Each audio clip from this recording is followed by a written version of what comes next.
Do you want to get more of your buyers' offers accepted? I've got an intriguing strategy next on Agent Hacks.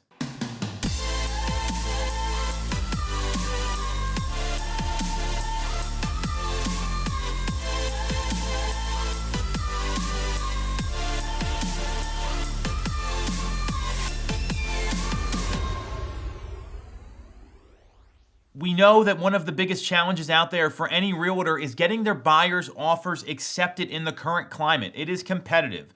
Inventory's low. Demand is high. And what I know is the agents that stop and think and strategize and present options to their buyers are the ones that are getting their offers accepted.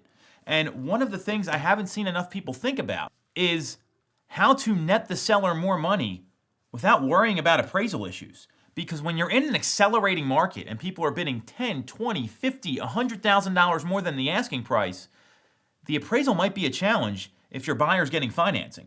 And that may cause your buyer to have to come up with more money out of pocket and throw off their loan terms that right now are really advantageous, especially where rates are coming in. So what I want to share with everyone today, this is a new piece of advice you can be advising your clients with. I'm going to talk about it specific for the state of Pennsylvania because I know every state's different the way they do these things. So if you're in Pennsylvania, this one's for you.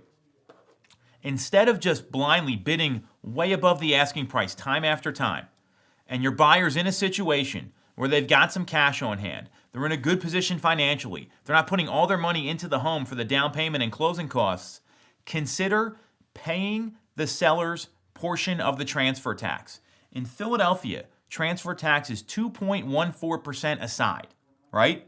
In most of the suburban counties, it's 1% aside, with the exception of places like Tredyffrin Township, Radnor Township, where it's 1.25% aside, or Upper Providence and Media, where it's 1.5% aside.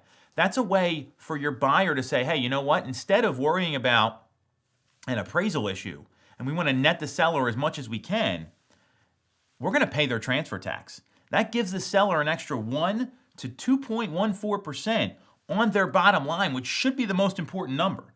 And this is a way for you to further incentivize the seller to go with your offer, and something that not enough agents are even considering.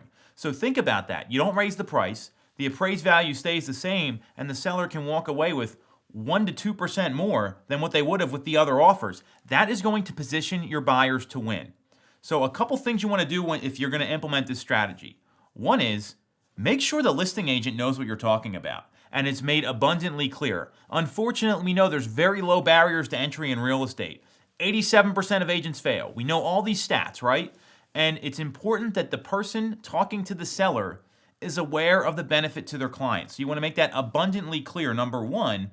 And number two, explain the benefits. So not only how it's going to work, but let them know, hey, I know this appraisal might be a little edgy here, and you're going to be dealing with that with these other offers that are going above ask anyway.